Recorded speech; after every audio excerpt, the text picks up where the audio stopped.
Hey guys, welcome back to the channel. In this video we are going to be looking at 3 ways you can hang your pinch pleat curtains. As a matter of fact, any pleated curtains, doesn't have to be pinch pleat, right? Because there are other curtains that are pleated apart from pinch pleat.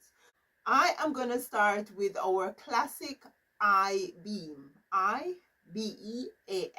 Now, we don't want to get into a history lesson. However, it's worth mentioning that the I-beam curtain rod, this slender little thing here, is said to date back to the late 1800s, possibly 1890s. Now, usually these are the type of rods that are under those cornice boxes that you see in older homes. It's an architectural feature that's usually built in above a bank of windows. The I-beam curtain rod is held by 2 brackets. Right now, if it is extensive, you may want to have more support in the middle. But unlike other curtain rods, the I-beam is actually, let me get you guys a little closer. So as I was about to say, unlike other curtain rods that sit on the brackets, the I-beam curtain rod actually is held by a bracket. It's almost like it's kind of suspending it. So the bracket's on the wall, and then on both sides, it's just held hanging down just like this. Now, it does use what we call gliders. There was an old one on this. I think it fell off. But yeah, I have a package here. I will show you what they look like just in case you are interested. Right? Now, these are newer ones. So they're these 2 little hard plastic balls. And basically, you just slide these on the rod, and you slide as many as you want, and then you do use your hooks on your curtains, and then after you have put your pin or your hook on your curtain, you hang it on your I-beam just like that. So you do not see, you can hang it so you don't see the bar, because there's nothing about this bar, right? So you would not want to show this bar, right? So you have to make sure when you are hanging your curtains, you put your hooks in a way so that you don't see this little bar. And yeah, after you have done put the gliders onto your I-beam rod, there is a little stopper here that generally goes on the end of the rod, and then you screw it in place just like so, so that your gliders sit on the rod and not slide off. Right? So that's your option number 1. Option number 2,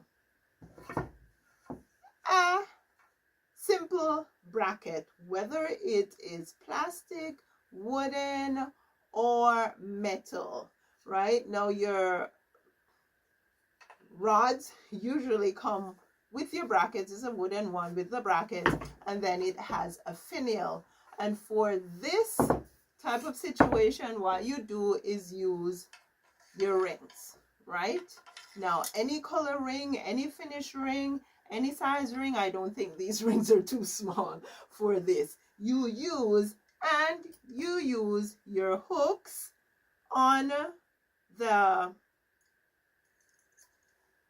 rings just like you would on the gliders on the high beam. Now, recently, I will link it for you. I did a video explaining how you can make sure that if you want to use your rod with rings and hooks and you don't want your rings to show, I did a video to show you how you can ensure that when you're done your curtain and you have hung it, you will not see the rings, right? but I find that most people want to show the rings. I think without the rings, it gives a more traditional and classic look for especially a pinch pleat curtain, because generally, traditionally, you don't see rings. You just see your pleats at the top, right? But for more modern, you will see your ring, right? And so your choice is, there's so many rings and so many rods that you can choose whatever you want and then finish it off with a lovely finial on the end. Now, there is one rod, which is option number 3, that you may not hear a lot about, but it's called a traverse rod. Now, your traverse rod comes with a return bracket. I can't find the bracket for this one. Yeah, but your traverse rod comes with a return bracket, which means that it gives you a little way off the wall. This does too, right? But these are not on the end. Usually you have the finial on the end. Your traverse rod has the bracket on the ends of the rod. And then you just mount it to the wall. Now, why it is called a traverse rod is because, before we get into that, let's just establish that it comes with its own gliders, right? And there will be different ones, different brands. This one has plastic gliders. So what you do is just put your hooks on your curtain panel, your curtains, and then you basically just hook into the gliders, right? But what is so cool about a traverse rod is that it traverses. If you notice, there's a cord at the end here. And what happens is that when you pull one side of the cord, my hand is in the way here. Maybe I should get you guys a little closer.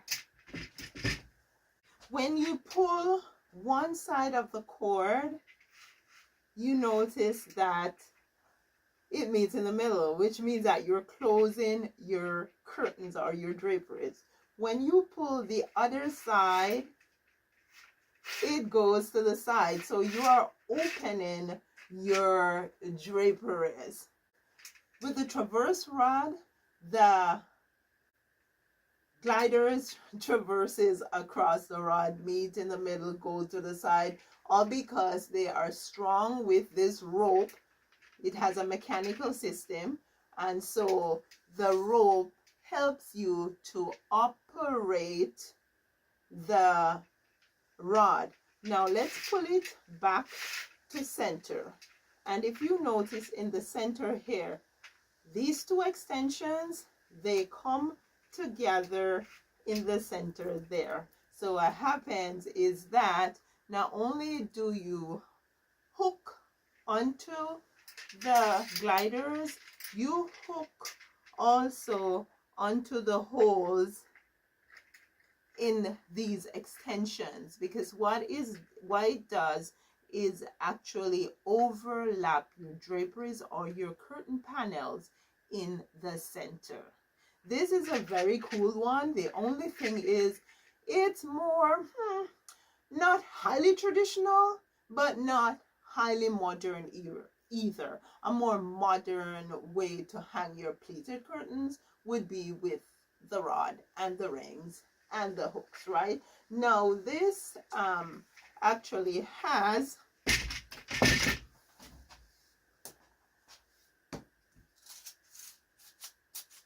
what is more like a cleat on the end here, and what you can do is install it to your wall, right? So you install it at the base as far as it hangs when you're finished installing the rod onto the wall.